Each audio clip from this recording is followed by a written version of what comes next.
사랑하는 성도 여러분, 오늘 이 시간 우리를 향한 하나님의 놀라운 사랑과 계획을 함께 묵상하는 귀한 여정에 여러분을 초대합니다.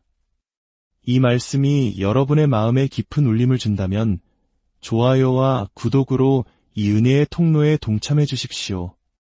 여러분의 작은 손길이 또 다른 영혼에게 하나님의 사랑을 전하는 귀한 복음의 도구가 될 것입니다. 말씀을 듣기 전 잠시 기도하는 마음으로 주님 앞에 나아가겠습니다. 우리 주 예수 그리스도의 은혜와 평강이 이 말씀을 듣는 모든 분들 위해 충만히 임하시기를 축원합니다. 아멘. 오늘 우리가 함께 나눌 주제는 거룩함의 아름다움입니다. 이는 우리가 연속해서 다루고 있는 주제의 세 번째 시간입니다. 첫 번째 시간에는 하나님께서 당신의 백성에게 거룩함을 요구하신다는 사실을, 그리고 두 번째 시간에는 그 거룩함을 위한 하나님의 놀라운 예비하심에 대해 살펴보았습니다. 그리고 오늘 이 세 번째 시간에는 하나님의 예비하심이 우리 삶 속에서 어떻게 역사하는가에 대해 깊이 나누고자 합니다.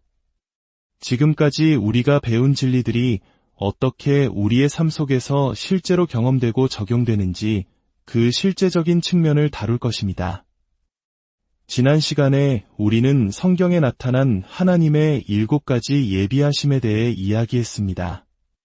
다시 한번 기억을 되새겨 볼까요?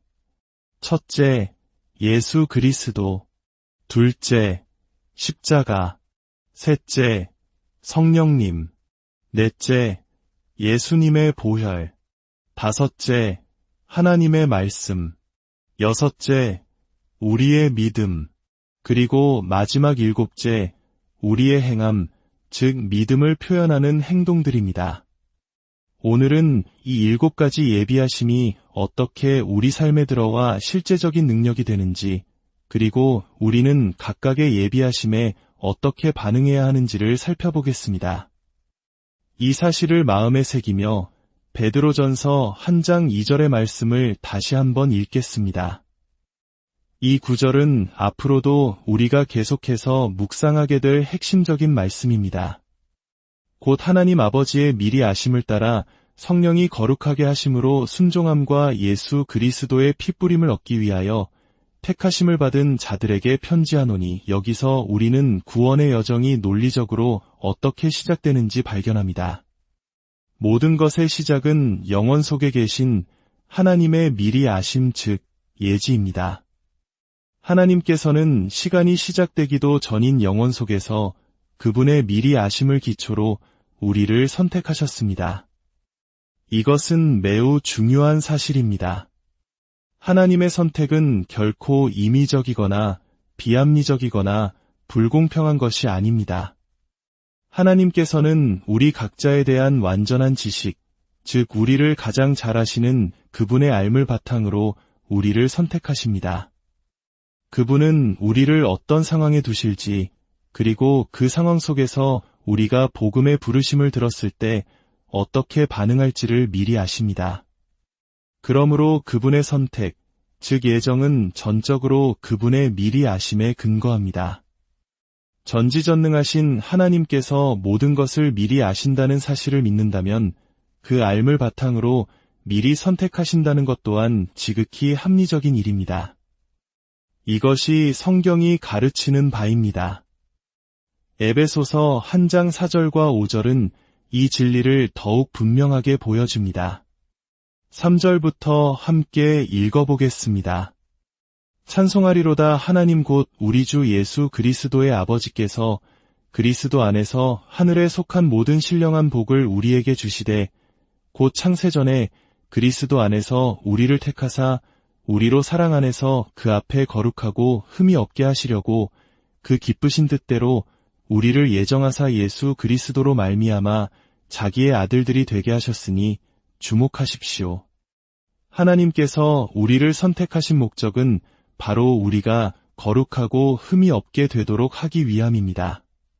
즉, 그분의 선택은 우리의 거룩함이라는 열매를 맺게 합니다. 이제 우리는 3가지 연속적인 사실을 발견합니다. 영원 속에서 하나님은 우리를 미리 아셨고 우리를 선택하셨으며 우리를 예정하셨습니다.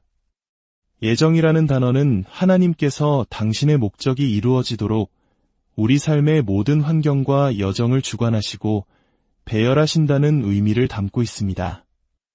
로마서 8장 29절은 이 사실을 다시 한번 확증합니다. 하나님이 미리 아신 자들을 또한 그 아들의 형상을 본받게 하기 위하여 미리 정하셨으니 이는 그로 많은 형제 중에서 맏아들이 되게 하려 하심이니라. 이 구절들을 종합해보면 우리는 영원 속에서 일어난 하나님의 사역에 대한 놀라운 그림을 보게 됩니다. 성부 하나님께서는 세 가지 일을 하셨습니다. 미리 아시고 선택하시고 예정하셨습니다. 때때로 예정이라는 단어는 어떤 이들에게 불편함을 주기도 합니다.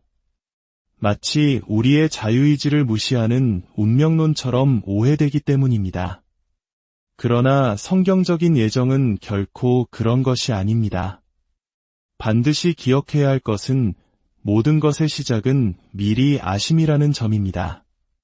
사랑으로 우리를 아시는 하나님께서 그 알물 기초로 우리를 선택하시고 그 선택의 결과로 우리 인생의 여정을 선하게 계획하시는 것, 이것이 바로 예정의 참된 의미입니다.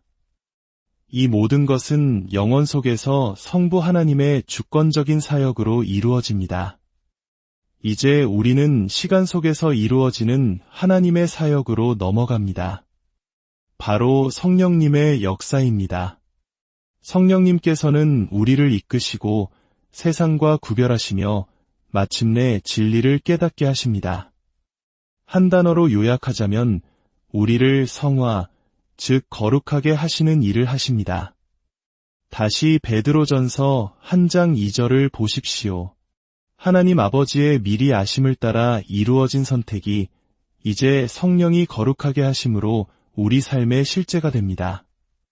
성령님의 거룩하게 하시는 역사를 통해 우리는 복음에 순종하는 자리로 나아가게 되고 그 순종을 통해 마침내 예수 그리스도의 핏부림을 얻게 되는 것입니다. 데살로니가후서 2장 13절도 같은 맥락의 말씀을 전합니다. 하나님이 처음부터 너희를 택하사 성령의 거룩하게 하심과 진리를 믿음으로 구원을 받게 하심이니 우리를 구원으로 이끄시는 주체는 바로 성령님이시며 그 방법은 우리를 거룩하게 하시는 역사입니다. 성령님은 우리를 복음의 진리를 받아들이고 순종하여 구원에 이르는 자리로 인도하십니다. 여기서 우리가 반드시 이해해야 할 중요한 점이 있습니다. 성령님의 이 거룩하게 하시는 사역은 우리가 의식적으로 구원을 받아들이기 훨씬 이전부터 시작된다는 사실입니다. 성경에 등장하는 위대한 두 인물, 사도 바울과 예레미야 선지자의 고백을 통해 이를 확인할 수 있습니다. 갈라디아서 1장 15절에서 바울은 자신에 대해 이렇게 말합니다. 그러나 내 어머니의 태로부터 나를 택정하시고 그의 은혜로 나를 부르시니가 바울은 자신이 어머니의 뱃속에서부터 구별되었다고 말합니다. 태어나는 그 순간부터 하나님께서는 바울의 삶을 향한 특별한 목적을 위해 그를 따로 세우기 시작하셨습니다. 그러나 우리는 그가 수년 동안 교회를 가장 앞장서서 박해했던 사람이라는 것을 알고 있습니다. 그는 예수 그리스도를 알지 못했고 오히려 복음에 공개적으로 적대적이었습니다. 하지만 그 모든 시간 속에서도 성령 하나님께서는 그의 삶에 개입하셔서 그를 구별하시고 마침내 하나님께서 정하신 운명의 자리로 이끌고 계셨던 것입니다. 예레미야 선지자도 예레미야 1장 5절에서 비슷한 고백을 합니다. 하나님께서 그에게 말씀하십니다. 내가 너를 모태에 짓기 전에 너를 알았고 내가 배에서 나오기 전에 너를 성별하였고 너를 여러 나라의 선지자로 세웠노라 보십시오. 예레미야의 운명은 그가 아직 어머니의 뱃속에 있을 때 이미 정해졌습니다. 내가 배에서 나오기 전에 내가 너를 거룩하게 구별하였다. 그러나 정작 하나님께서 그를 부르셨을 때 예레미야는 주여 저는 아이라 말할 줄을 알지 못하나이다 라고 대답하며 망설였습니다. 그는 자신의 출생부터 이미 시작된 하나님의 거룩한 운명을 의식하지 못했고 처음에는 그 운명을 받아들이기를 주저하기까지 했습니다. 이처럼 성령님의 거룩하게 하시는 사역은 우리가 구원을 의식적으로 깨닫고 우리 삶을 향한 하나님의 계획을 우리의 의지로 받아들이기 훨씬 이전부터 시작되는 것입니다. 그리고 마침내 하나님께서 우리의 의식적인 경험 속에 직접 개입하시는 순간이 찾아옵니다. 바로 우리가 십자가의 복음을 듣게 되는 순간입니다. 데살로니가후서 2장 14절은 말합니다. 이를 위하여 우리의 복음으로 너희를 부르사. 부르심은 하나님의 영원한 계획이 말씀의 선포를 통해 우리에게 계시되는 순간입니다. 우리는 그 부르심 앞에서 반드시 응답해야만 하는 개인적인 결단의 자리에 서게 됩니다. 로마서 8장 30절은 이 과정을 명확하게 보여줍니다. 미리 정하신 그들을 또한 부르시고 이것이 바로 시간 속에서 우리의 개인적이고 의식적인 경험 안에서 일어나는 하나님의 개입입니다. 우리는 복음의 말씀을 듣게 되고 그 말씀을 통해 전능하신 하나님의 부르심을 듣게 됩니다. 이 순간은 모든 인간 경험의 분수령과도 같습니다. 마치 거대한 산맥의 정상에 떨어지는 빗방울과 같습니다. 분수령의 어느 쪽에 떨어지느냐에 따라 단 몇 센티미터의 차이로 어떤 빗방울은 태평양으로 흘러가고 어떤 빗방울은 대서양으로 흘러가게 됩니다. 시작은 미미한 차이지만 최종 목적지는 수천 킬로미터나 달라집니다. 십자가가 바로 우리 인생의 분수령입니다. 운명을 가르는 지점이며 결단의 순간입니다. 하나님의 부르심과 예수 그리스도의 요구 앞에 또는 아니오로 답해야 하는 바로 그 지점입니다. 이것이 모든 인간의 삶에서 가장 결정적인 순간입니다. 고린도전서 1장 18절은 이렇게 증언합니다. 십자가의 도가 멸망하는 자들에게는 미련한 것이요 구원을 받는 우리에게는 하나님의 능력이라. 십자가 자체는 변하지 않습니다. 복음의 메시지도 변하지 않습니다. 그러나 그 메시지에 대한 우리의 반응이 우리의 영원한 운명을 결정합니다. 우리가 그것을 받아들이고 순종할 때 우리는 구원으로 들어갑니다. 우리가 그것을 거부하고 배척할 때 우리는 멸망의 길을 가게 됩니다. 모든 것의 갈림길은 바로 십자가에 있습니다. 이제 이 모든 과정을 그림으로 그려보겠습니다. 영원 속에서 성부 하나님은 우리를 미리 아시고 선택하시고 우리의 인생 여정을 계획하셨습니다. 그리고 이제 시간 속에서 성령님께서 그 아버지의 선택과 계획을 이루기 위해 일하기 시작하십니다. 성령님은 마치 보이지 않는 손길처럼 우리 삶에 다가오셔서 우리가 원래 가려던 길과는 다른 새로운 방향으로 우리를 이끌기 시작하십니다. 제 자신의 경험을 돌이켜보면 너무나 생생합니다. 제 삶에 이런 일이 일어나기 시작했을 때 저는 도무지 무슨 일인지 이해할 수 없었습니다. 그토록 흥미진진하고 매력적이었던 세상의 모든 것들이 갑자기 그 빛을 잃었습니다. 저는 젊은 나이에 벌써 늙어버린 것은 아닌가 생각했습니다. 예전에는 그렇게 좋아했던 춤과 술자리에서도 자정이 되면 잠이 쏟아졌습니다. 하지만 그것은 성령님께서 이미 저를 세상으로부터 분리하기 시작하셨기 때문입니다. 저는 세상의 쾌락과 오락들을 바라보며 내가 어떻게 저런 것들에서 기쁨을 찾았을까 의아해했습니다. 하지만 저는 구원에 대해 아무것도 몰랐고 다른 대안이 있다는 것도 알지 못했습니다. 그저 삶이 의미를 잃어가고 있다고만 생각했습니다. 그러던 어느 날 저는 십자가의 복음과 정면으로 마주하게 되었습니다. 그 순간 누구도 제게 말해주지 않았지만 저는 아주 분명히 알았습니다. 제가 선택을 해야만 한다는 것을, 그리고 만약 그때 응답하지 않는다면 하나님께서 두 번째 기회를 주시리라 기대할 권리가 제게는 없다는 것을요. 저는 성령님의 거룩한 개입에 힘입어 그 부르심에 응답했고 그 사실에 지금도 무한히 감사합니다.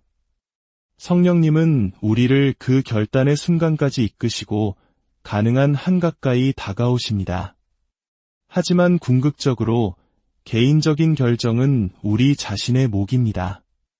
우리가 그 부르심에 예라고 순종할 때 그 다음에 일어나는 일이 바로 보혈의 적용입니다. 다시 베드로전서 1장 2절을 보겠습니다.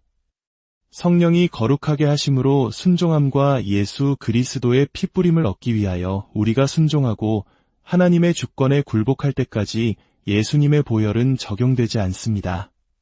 그러나 우리가 순종할 때 예수님의 보혈을 집행하시는 성령님께서 우리에게 그 피를 뿌려주십니다. 우리는 깨끗하게 되고 구속받으며 하나님께 거룩히 구별됩니다. 우리는 마침내 피의 선을 넘어 빛 가운데 있는 성도들의 유업으로 들어가게 되는 것입니다. 골로새서 1장 13절은 이 놀라운 전환을 이렇게 표현합니다. 그가 우리를 흑암의 권세에서 건져내사 그의 사랑의 아들의 나라로 옮기셨으니 예수님의 피가 적용될 때 옮겨짐, 즉 완전한 이전이 일어납니다. 우리의 영과 혼과 몸, 우리의 전인격이 사탄의 영역에서 그리스도의 영역으로 완전히 옮겨지는 것입니다. 두 영역을 가르는 경계선은 바로 십자가이며 그곳에서 뿌려진 예수님의 보혈입니다. 그것이 사탄의 권세를 끝내고 우리를 사랑과 은혜가 다스리는 예수 그리스도의 왕국으로 인도합니다. 그러나 이것이 끝이 아닙니다. 보혈의 적용 이후 우리는 지속적으로 말씀의 물로 씻음을 받게 됩니다.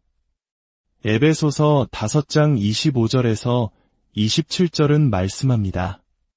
그리스도께서 교회를 사랑하시고 그 교회를 위하여 자신을 주심같이 하라이는 곧 물로 씻어 말씀으로 깨끗하게 하사 거룩하게 하시고 자기 앞에 영광스러운 교회로 세우사 티나 주름 잡힌 것이나 이런 것들이 없이 거룩하고 흠이 없게 하려 하심이라. 교회의 거룩함은 단지 보혈의 구속만으로 완성되는 것이 아닙니다. 보혈로 말미암은 구속에 이어 하나님의 말씀이라는 맑은 물로 끊임없이 씻김을 받을 때 비로소 이루어집니다. 사랑하는 성도 여러분, 이것이 바로 우리를 향한 하나님의 놀라운 계획입니다. 영원 전부터 시작되어 시간 속에서 성령님의 이끄심으로 십자가라는 운명의 분수령을 지나 예수님의 보혈로 우리를 구원하시고 마침내 말씀으로 우리를 날마다 거룩하게 빚어가시는 이 아름다운 여정. 이 여정 속에 우리가 부름받았다는 사실을 기억하십시오. 오늘 하루 여러분 각자를 향한 하나님의 위대한 사랑과 계획을 기억하며 거룩함의 아름다움 속에서 살아가시기를 소망합니다. 주님의 크신 은혜가 여러분 모두와 항상 함께 하시기를 우리 주 예수 그리스도의 이름으로 간절히 축원합니다.